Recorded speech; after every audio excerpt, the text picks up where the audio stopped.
I'm your host, Heather Ashley, and welcome to another episode of Women of Her Story, a podcast dedicated to celebrating women who have made or are making their mark on our society.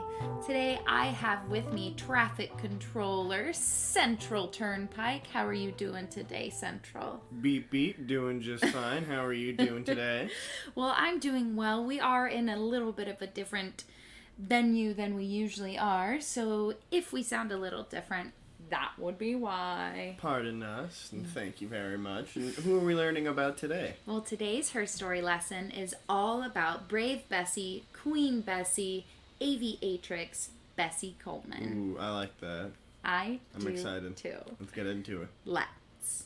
Miss Brave Bessie Coleman was born near the turn of the century on January 26th, 1892 in Atlanta, Texas, which apparently there's an Atlanta, Texas. Did you know that? Shouts out to Atlanta and Texas, and also Atlanta, Texas.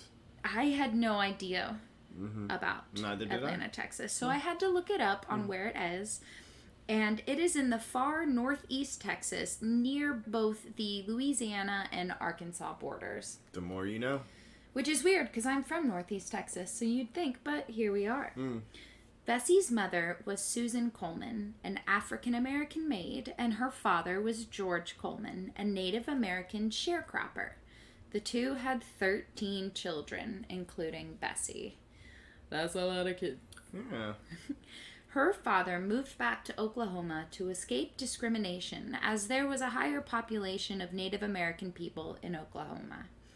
Susan and the children stayed in Texas and moved to Waxahachie. Bessie grew up helping her mother pick cotton and wash laundry to earn extra money.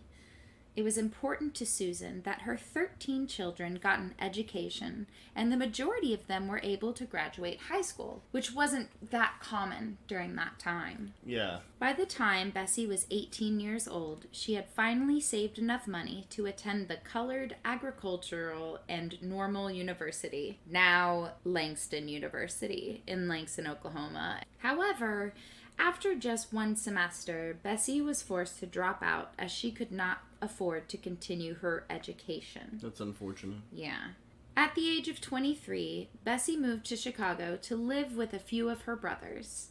In Chicago, she attended Burnham School of Beauty Culture in 1915, and she subsequently became a manicurist in a local barbershop.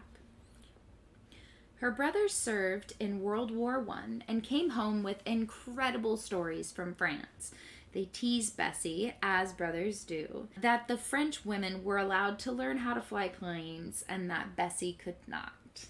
I'm sure she heard the stories and could see herself like being over there, just wanted to be like anywhere else, but... Then and there, she decided that she was going to take to the sky. And I can't say my brother ever teased me quite like that, but he is an old, gentle soul, so, that wasn't really in his nature. Bessie applied to numerous flight schools, but she had a double whammy against her. Not only was she a woman, but she was black. A famous African-American newspaper editor, Robert Abbott, told her to move to France if she was serious about her aspirations. Well, it's nice of him to support her like that.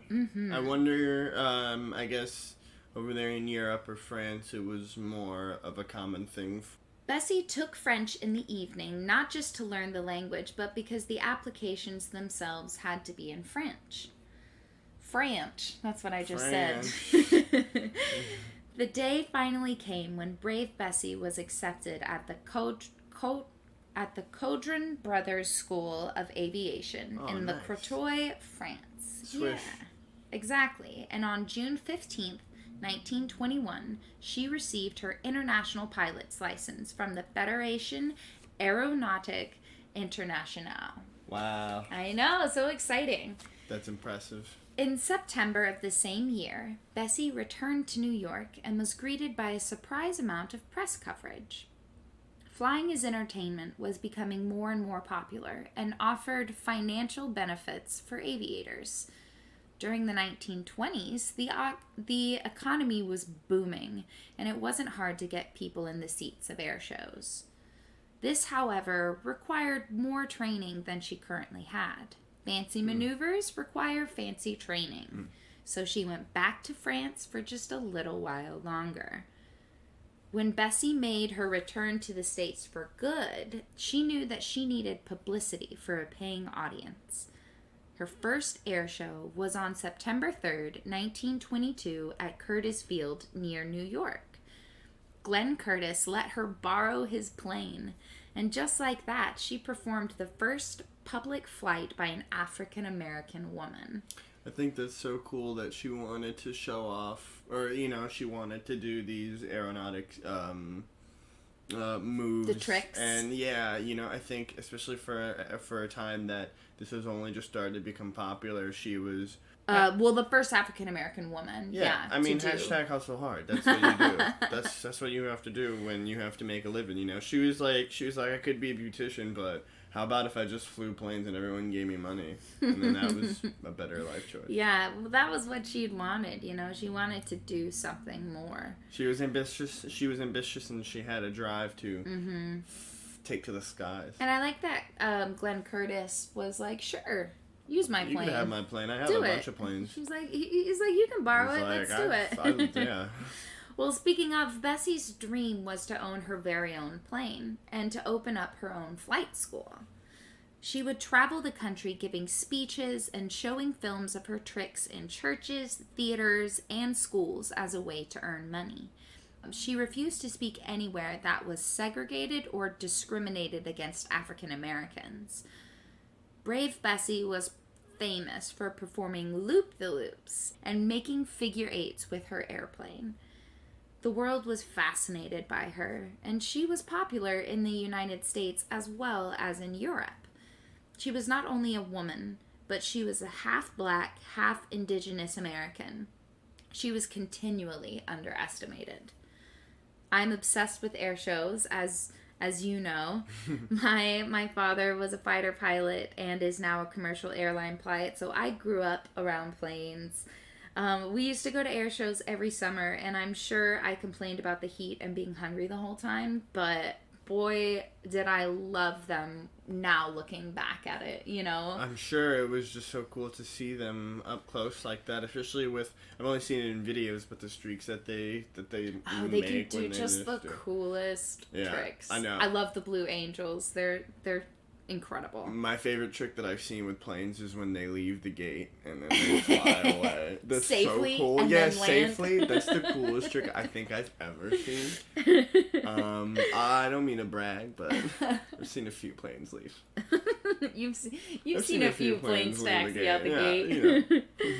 On her tours, she would also give lessons and perform, using whatever planes people would let her borrow, as she still didn't have her own quite yet. She encouraged African Americans and women to learn to fly. Just 2 years into her career, Bessie survived her first major flying accident. Oh my. In February of 1923, her engine malfunctioned and ceased to work, and then, predictably, crashed to the ground. Oh my goodness. She suffered serious injuries, That's a broken scary. leg, cracked ribs, and cuts all over her face. Yeah, really, really scary. I wonder if she just had not even goggles, in terms of safety gear. Oh, safety gear. What were they wearing in terms of there's not what really padding? a whole lot of safety gear that you wear when you're piloting an airplane. I guess you wouldn't really wear a helmet either. Yeah, they do wear helmets now, right? But back then, I don't know. Yeah, maybe they weren't quite as strict about it. I'm not sure, but she survived, so maybe she was wearing a helmet. Or Yeah. Do you think that it kept her down for long? No. No. You would be correct in that assumption, because as soon as she was all healed up and given the okay, she began her high-flying insanity once again in 1925. You couldn't put her down. Just 2 years after the accident. You couldn't stop her. One of her ultimate goals was finally reached when Bessie was able to purchase her very own airplane. Hey. A Jenny JN4 with an OX5 engine. That's the come up. That's basically, it's amazing. Yeah. And this is basically exactly the type of small airplane you would picture from the 1920s. Yeah, that's what I was. Yeah. Mm-hmm. Yeah. Bessie went to her hometown in Texas to perform, and she found out that the managers and organizers of the event were planning on 2 separate entrances, one for black people and one for white people, as Texas was still segregated at the time. Queen Bessie said, "Excuse you? No." Queen Bessie. Yeah. And she refused to perform unless there was to be one gate for everyone to use. Good. After many meetings and intense negotiations, the managers agreed to one gate, but separate seating sections. That's so dumb. I know, but, ultimately, Bessie did agree to perform and became known for standing up for herself, for her people, and what she believed in. I'm glad she was able to use her platform to speak up, Exactly. She's activists. like, if you're gonna bring me in, you can't just use me as a spectacle in a way that I am not allowing you to. Yeah. And I think that's incredible. Just as things were finally coming to fruition in her career, she had a plane and she's gaining notoriety. A tragic accident occurred. On April 30th of 1926, Bessie Coleman took a test flight in her brand new plane with mechanic William Wills. Wills was piloting the plane and Bessie was co-pilot. At 3,000 feet in the air, a wrench got stuck in the engine of the craft. Oh, no. Wills was unable to control the steering wheel and the plane flipped right over. Ugh. Airplanes during this time didn't have a roof or any kind of protection. Tragically, Bessie wasn't wearing her seatbelt, and she immediately fell to the ground from the aircraft, dying on impact. That is absolutely tragic. Wills crashed the aircraft only a few feet from Bessie's body and also died. She was only 34 years old. That's so young. I know. It's so... I just hate... Tragic. There's no other word to describe it other than a tragic accident. Yeah. Thousands were heartbroken by the loss of such a pioneering woman well before her time. Activist Ida B. Wells Barnett performed the funeral service in Chicago, in which over 15,000 people attended. They showed out for her. They did. Excellent. And another memorial was held in Orlando, where there were about 5,000 in attendance. This just goes to show what an inspiration she was to so many people. It wasn't until after her untimely death that Bessie was truly recognized for the incredible woman that she was. William J. Powell established the Bessie Coleman Aero Club in Los Angeles in 1929. In 1931, the Challenger Pilots Association of Chicago started the tradition of flying over her grave every year, and to my best knowledge, it is a tradition that is still continued. Well, that's very nice that they do that for her. Absolutely. In honor of, I think. And just, recognizing a woman who really was just so incredible. Trailblazer. Yeah. In 1977, a group of African American women pilots formed the Bessie Coleman Aviators Club. That's excellent. I know. And in 1995, the U.S. Postal Service came through with the Bessie Coleman stamp and issued this statement on their reasoning for the stamp. Her singular accomplishment in becoming the world's first African American pilot, and by definition, an American legend. Truly. Cool. Representation so matters. Cool. Absolutely. It's necessary, I think that they do at least that much. Aviators like the Five Blackbirds, the Flying Hobos, the Tuskegee Airmen, and others keep her dream alive well after her death.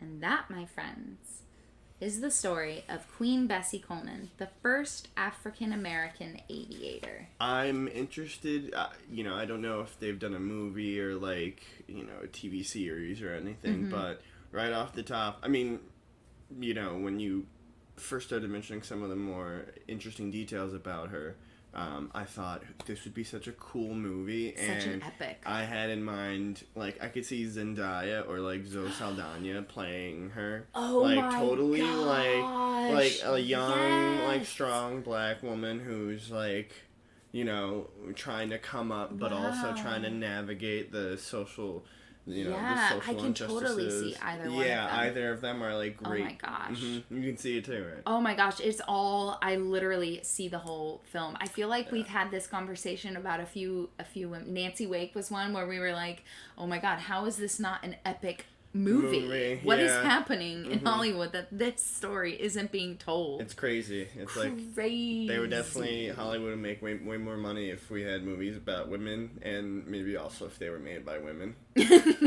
You know, because it's important that those stories are told from the lens of the person who actually knows that type of experience. Imagine that.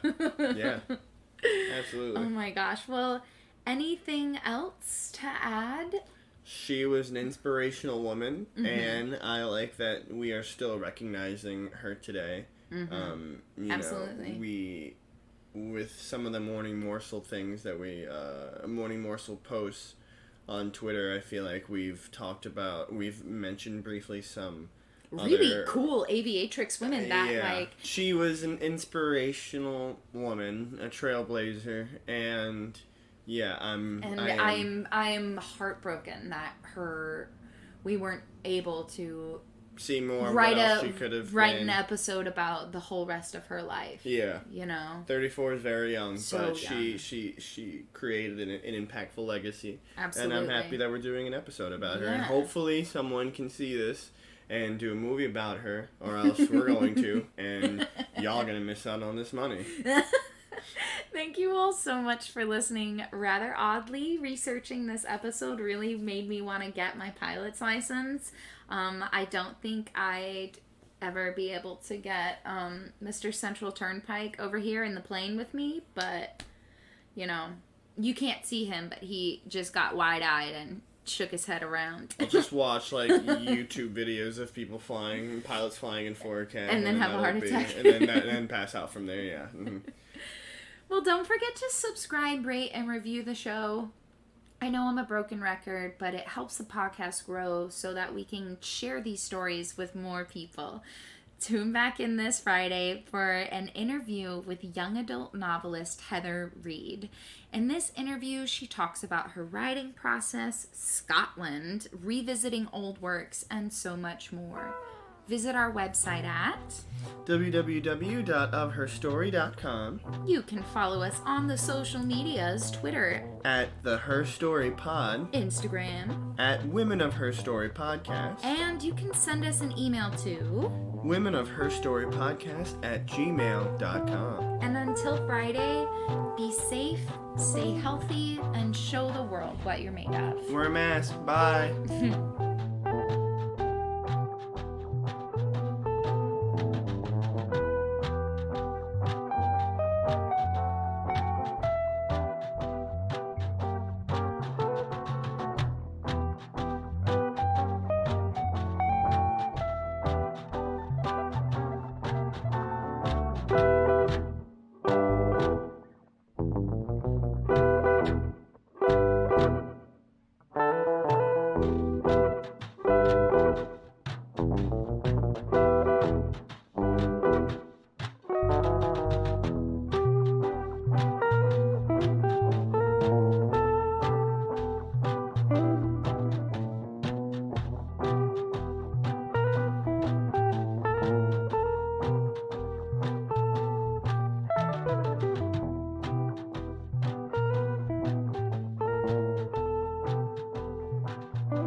This is a New York Glitch production. You are the worst.